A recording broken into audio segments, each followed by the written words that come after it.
Quidam, c'est la solution pour prévenir et lutter contre tous les comportements abusifs et le harcèlement dans les entreprises et dans l'enseignement supérieur.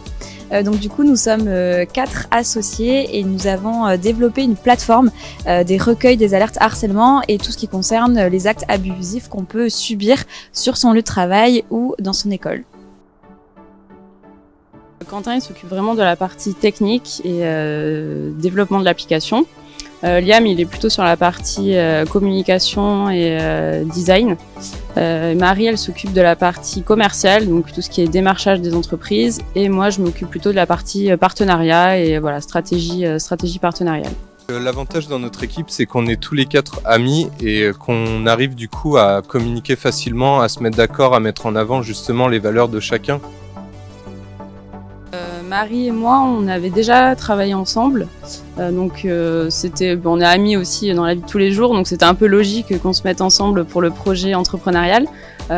Quentin, pareil, on avait déjà bossé ensemble, on s'entendait très bien, donc on s'est regroupés et en fait, Quentin nous a présenté Liam, ça a très bien matché et voilà, donc on a formé une super équipe et c'est comme ça qu'on a continué de monter Quidam ensemble.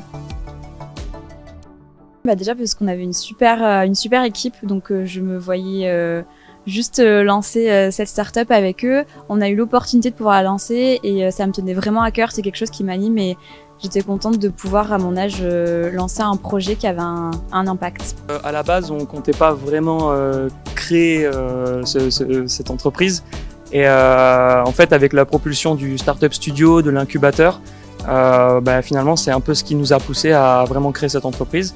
Donc malheureusement ou heureusement, avec Quentin on était en CDI et on a tous les deux choisi de quitter ce CDI pour rejoindre l'aventure et rejoindre les filles qui avaient elles décidé de faire ce projet-là et du coup voilà, on s'est retrouvés tous les 4 et aujourd'hui on en est à trouver nos premiers clients et c'est une belle histoire.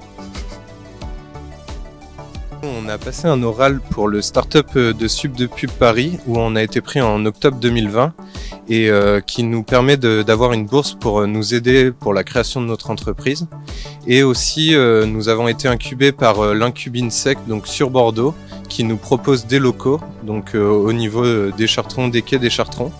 Et les 2 incubateurs nous permettent aussi d'avoir un accompagnement avec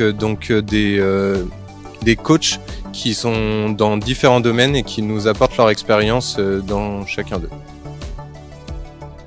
Si j'avais un conseil à donner, ce serait de foncer pour l'entrepreneuriat parce qu'on apprend plein de choses au niveau juridique, au niveau finance et rien que ça c'est déjà super et c'est des compétences qu'on pourra toujours valoriser pour la suite. Tentez de monter votre propre boîte parce que vous allez apprendre plein de trucs. Et même si ça coule, ça vaut le coup de le faire parce qu'on apprend tellement de choses. Je pense que ce qui est important, c'est de faire la part des choses. Par exemple, nous, en dehors du boulot, on se retrouve également, mais on arrive à dissocier le travail et la vie à côté. Si j'avais un conseil, en vrai, c'est de croire en ce que vous faites et de pas vous laisser démonter. Il y a des jours où ça sera pas hyper facile, mais en fait, ça en vaut tellement le coup que croyez en vous et force. Si vous êtes témoin ou victime de harcèlement à l'école, vous pouvez toujours aller sur Quidam et alerter et déclarer si vous êtes témoin ou victime et puis vous serez accompagné et soutenu par des associations, des professionnels de la santé et nous aussi. Et donc voilà, pour essayer de régler ça le plus rapidement et le plus efficacement possible.